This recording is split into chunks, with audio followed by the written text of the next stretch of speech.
Hello everyone, as you all know, this is Niharika Tiwari. So guys, we are back with another video related to your series of business organization, and in this video we are going to discuss about this next topic, that is what is company's merit and demerit.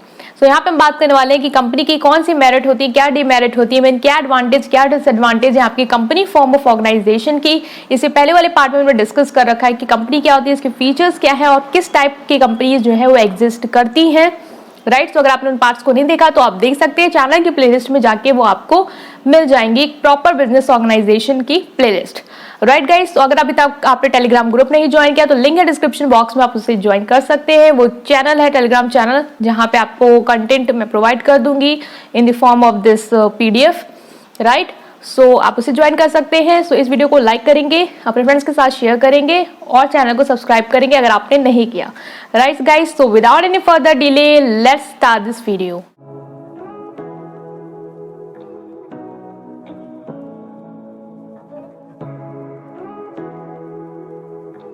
So now guys, we are going to start with the company merit and demerit. So before starting this, we will discuss कि क्या होती है आपकी company in short, ताकि आपको एक clearance मिल जाए अगर आपने पहले वाले पार्ट्स नहीं देखे। तो कंपनी का हमने डेफिनेशन देखी थी, प्रॉपर डेफिनेशन देखी थी जो हमें एक्ट के थ्रू मिली है, वो हमने देखी थी कि कंपनी का एक आर्टिफिशियल पर्सन होती है क्रिएटेड बाय लॉ। मतलब कंपनी का एक आर्टिफिशियल पर्सन है, या मैंने आर्टिफिशियल पर्सन को एक्सप्लेन किया था कि मतलब हम लोग की तरह, जैसे हम लोग पर्सन है, हम लोग की तरह वो क्या होती है, आर्टिफिशियल होती है। मतलब कि जैसे हम किसी कॉन्ट्रैक्ट में एंटर कर सकते हैं, दूसरों के साथ कॉन्ट्रैक्ट कर सकते हैं, हमारा बैंक अकाउंट हो सकता है, हमारे नाम पे सिग्नेचर हो सकते हैं, उसी तरीके से कंपनी के भी क्या हो सकते हैं, ये सारी चीजें हो सकती है। इसलिए हम लोग उसको कहते हैं कि वो आर्टिफिशियल पर्सन है, मतलब एक नकली इंसान की तरह कंपनी क्या होती है, एग्जिस्ट करती है, ठीक है। क्रिएटेड बाय लॉ, क्योंकि कंपनी एक्ट जो कहता है उसके तहत ही इसका इनकॉर्पोरेशन होता है, रजिस्ट्रेशन होता है, फर्दर प्रोसेसिंग भी इसके आगे उसी के अकॉर्डिंग होती रहती है।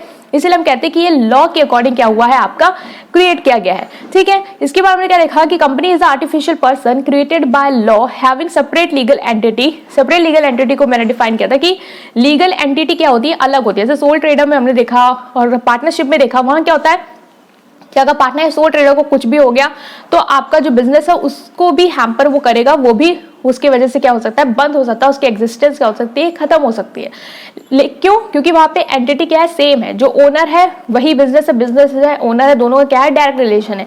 बट यहाँ पे क्या होता है, सेपरेट लीगल एंटिटी होती है। मतलब कि अगर शेयर होल्डर में से कोई शेयर होल्डर आज को चला भी गया, छोड़ भी दिए, तब भी कंपनी का कोई इफेक्ट उस पर नहीं पड़ने वाला है।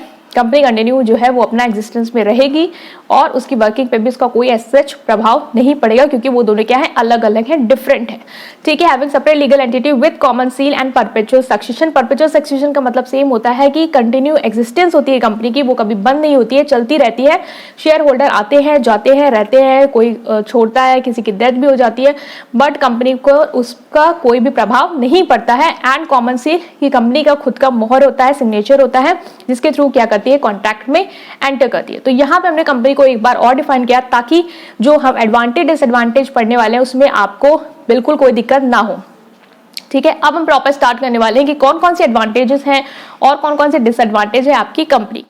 तो सबसे पहले जो मेरिट आ जाती है आपकी, वो आ जाती है लार्ज कैपिटल। लार्ज कैपिटल से मतलब क्या समझ में आता है आपको कि कंपनी की जो कैपिटल होती है वो ज्यादा अमाउंट में होती है इस comparison to your sole trader partnership. Partnership sole trader में जितने मेंबर होते हैं जो कि लिमिटेड होते हैं, पार्टनरशिप में 20 तक की लिमिट होती है, मतलब जो नॉन बैंकिंग सेक्टर है, बैंकिंग में भी 10 हो जाती है, तो उतने ही लोग क्या कर सकते हैं, कैपिटल ला सकते हैं। सोल ट्रेडर में बस वो 1% आता है, लेकिन कंपनी में, आपके पब्लिक कंपनी में अनलिमिटेड शेयर होल्डर हो सकते हैं, लाख, 10 लाख, करोड़, इतने लोग आपके मेंबर हो सकते हैं। तो वहां पे जब इतने लोग जब पैसा मिलाए रहे होंगे तो क्या होगा, आपकी कंपनी में पैसा क्या होगा, ज्यादा होगा, कैपिटल क्या हो जाएगी, आपकी ज्यादा हो जाएगी। तो ये एक सबसे बड़ी एडवांटेज है आपकी कंपनी की। Moving to next here, that is limited liability. यहाँ पे जो लायबिलिटी होती है वो क्या होती है, लिमिटेड होती है। पार्टनरशिप सोल ट्रेडर में देखा हमने क्या होती है, लायबिलिटी अनलिमिटेड होती है। मतलब कि कोई भी नुकसान अगर हुआ तो जो पर्सनल प्रॉपर्टी होती है लोगों की, वो भी चली जाती है उसको पूरा करने के लिए। कंपनी में ऐसा क्या होता है कि ये नहीं होता कि अगर आपकी कंपनी को कोई नुकसान होगा तो जो शेयर होल्डर उसकी भी पर्सनल प्रॉपर्टी चली जाएगी, ऐसा कुछ नहीं होता है। जितना शेयर होल्डर की फेस वैल्यू उसके पास है, मतलब जितना जो शेयर होल्डर, जितने वो शेयर ले रहा है, शेयर है उसके पास, उसकी जो फेस वैल्यू, सपोज करे उसके पास 10 रुपए का शेयर है, 10 रुपए उसकी फेस वैल्यू, तो बस उसके लिए वो जिम्मेदार है। नुकसान होगा तो वो उतना ही पे ऑफ करेगा आपको, उससे ज्यादा नहीं। तो लायबिलिटी क्या होती है, यहाँ पे आपकी लिमिटेड होती है। Next here, that is stability. Stability होती है आपकी यहाँ पे, क्यों स्टेबिलिटी होती है, क्योंकि कंपनी का जो एग्जिस्टेंस है वो इफेक्ट नहीं होता शेयर होल्डर के आने से, जाने से, उनकी डेथ से, उनकी इंसॉल्वेंसी से, इन सब चीज़ों का कंपनी पे कोई प्रभाव नहीं पड़ता। इसलिए कंपनी क्या करती है, स्टेबल होती है, उसका कंटिन्यू एग्जिस्टेंस होता है, जो हमने उसके मीनिंग में भी पढ़ा। ठीक है, तो ये भी फीचर है आपका, ये भी एक इंपॉर्टेंट मेरिट बन जाएगा आपका ये फीचर कंपनी का, तो इसको भी आप याद रखेंगे। Moving to next here, that is scope for expansion. यहाँ पे स्कोप होता है एक्सपेंशन का, क्योंकि आपको पता है कि कंपनी के पास जितने ज्यादा शेयर होल्डर होते हैं उतनी ज्यादा कैपिटल होती है, और फ्यूचर में भी वो और ज्यादा शेयर डिबेंचर इश्यू कर सकता है, उससे भी वो ज्यादा से कैपिटल रेज कर सकता है। इसके साथ ही साथ कंपनी अपना रिजर्व भी रखती है मेंटेन, जो वो यूज कर सकती है एक्सपेंशन पर्पज के लिए। तो इस तरीके से आप देख सकते हैं कि कंपनी का जो स्कोप होता है कि उसका और डेवलपमेंट हो पाए और लार्जर एरिया को वो कवर कर पाए, वो ज्यादा होता है। तो ये भी एक बहुत बड़ी एडवांटेज है आपकी कंपनी की। Next here that is public confidence. Public confidence का मतलब क्या है कि जो भी पब्लिक होती है उसको कॉन्फिडेंस होता है कंपनी के एग्जिस्टेंस में। आपको पता है कि कंपनी क्या करती है, अपने जो भी अकाउंट होते हैं उसको ऑडिट करवाती है सीए से, उसको करवाना ही पड़ता है। कंपनी एक्ट के रूल्स रेगुलेशन को फॉलो करना होता है। अपनी जो डे टू डे एक्टिविटीज है या जो भी उसकी रिपोर्ट है उसको पब्लिश करना पड़ता है, पब्लिक को शो ऑफ करना पड़ता है अपने शेयर होल्डर को। तो इस तरीके से कंपनी को क्या होता है, मतलब कंपनी का जो पब्लिक होती है उसको क्या होता है, कॉन्फिडेंस होता है कंपनी पे कि हाँ ये गलत नहीं करेगी, कोई गलत करेगी तो ये पकड़ी जाएगी, और ये अपने डेटा रिवील कर रही है, ये सारी चीजें हमारे पास है, अकाउंट ऑडिट हो रहे हैं, प्रॉपर कंपनी एक्ट के रूल्स रेगुलेशन फॉलो कर रही है।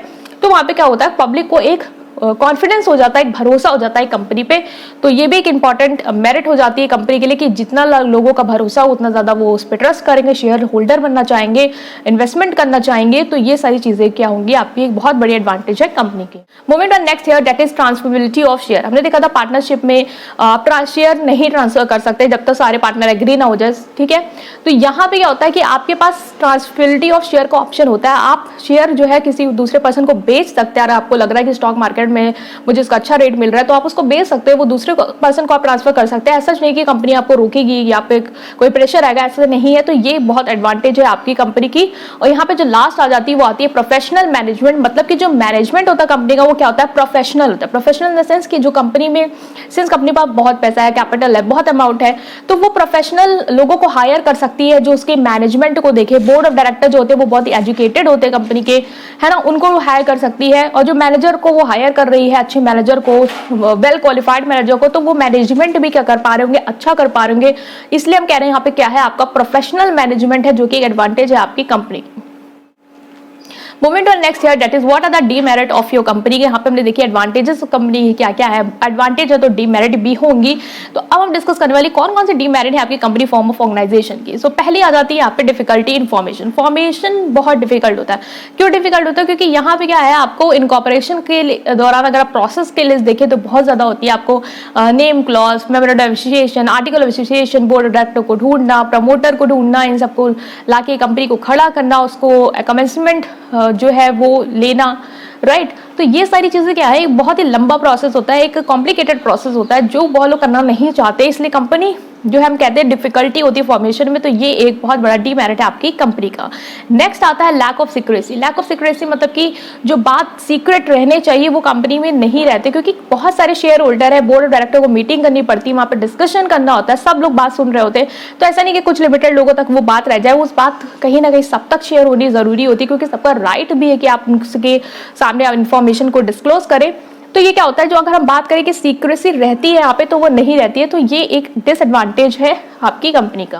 That is delay in decision making. Delay in decision making क्यों, क्योंकि यहाँ पे क्या होता है, अगर आपको कोई भी डिसीजन लेना है कंपनी में तो जितने शेयर होल्डर हैं, अगर शेयर होल्डर नहीं भी है तो जो उनके रिप्रेजेंटेटिव है, बोर्ड ऑफ डायरेक्टर है, उनके थ्रू आपको डिसीजन लेना होगा। तो डिसीजन क्या करता है, एक लेवल से दूसरे लेवल पे, तीसरे लेवल पे जाके देन फाइनल लेवल पे वो डिसीजन जो होता है वो हो पाता है। तो यहाँ पे क्या हो रहा है, टाइम हो रहा है। अगर आपको क्विक डिसीजन लेना है तो आप इतनी जल्दी नहीं ले सकेंगे, क्योंकि आपको मीटिंग अरेंज करनी होगी और जरूरी नहीं कि सारे शेयर होल्डर जो इसमें पार्टिसिपेट करने जरूरी है वो सब उस टाइम पे अवेलेबल ही हो। तो ये क्या होता है कि क्विक डिसीजन नहीं होता। सोल ट्रेडर में क्या आप अकेले हैं, आपको कोई डिसीजन लेना आप तुरंत ले सकते हैं, पार्टनरशिप में भी आप कोई डिसीजन ले सकते हैं, लेकिन कंपनी में ये आपको डिमेरिट जो है वो देखने को मिलती है। Moving to next here that is lack of personal touch. Personal touch की कमी होती है। जैसे आपने देखा पार्टनरशिप में मतलब मेरा फर्म है, हम पार्टनर्स का 2-3 लोग का है, तो हमारा उसमें टच रहता है, हम इसमें इंटरेस्ट रहता है, क्योंकि हमें पता हाँ हम ये हमारी है, ठीक है। सोल ट्रेडर का भी उसमें पर्सनल टच रहता है, क्योंकि वो उसका है, तो वो टाइम टू टाइम वो हर चीज़ों को एक्टिविटी ले रहा है, अरेंज कर रहा है, क्योंकि उसको पता है उसको ही करना है सब कुछ। यहाँ पे कंपनी क्या होता है, लोगों को हायर करती है, तो सब जो बाहर से लोग आके हमारी कंपनी के लिए काम करे, वो जरूरी नहीं है कि उसको अपना समझ के काम करे, जिस तरीके से हम सोल ट्रेडर पार्टनरशिप में देखते हैं। तो यहाँ पे हम यही कहते हैं कि पर्सनल टच की कमी होती है कहीं ना कहीं, तो वो चीज यहाँ पे आपको देखने को नहीं मिलती, तो ये भी एक डीमेरिट है आपकी कंपनी की।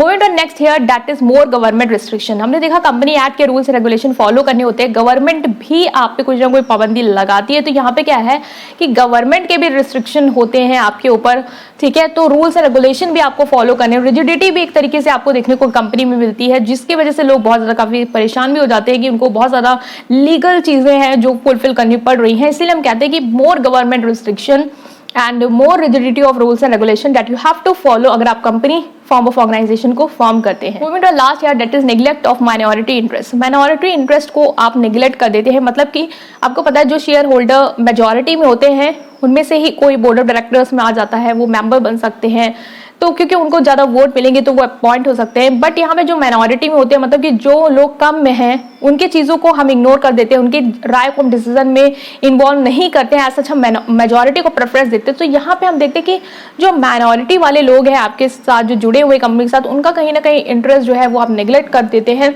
तो ये भी एक उनमें एक इन्फेरिटी कॉम्प्लेक्स जो है वो आ जाता है। तो ये भी एक बहुत बड़ी डिसएडवांटेज आपकी कंपनी की, क्योंकि जो लोग मेजॉरिटी में होंगे उनकी डिसीजन को लेंगे, तो हो सकता है वो जिस तरीके से चाहे वो कंपनी को डोमिनेट करना चाहेंगे, तो वो भी हो सकता है आपके एक डीमेरिट में। तो ये सारी हमने डिस्कस की है, कौन कौन सी मेरिट है आपकी, कौन कौन सी डीमेरिट है यहाँ पे।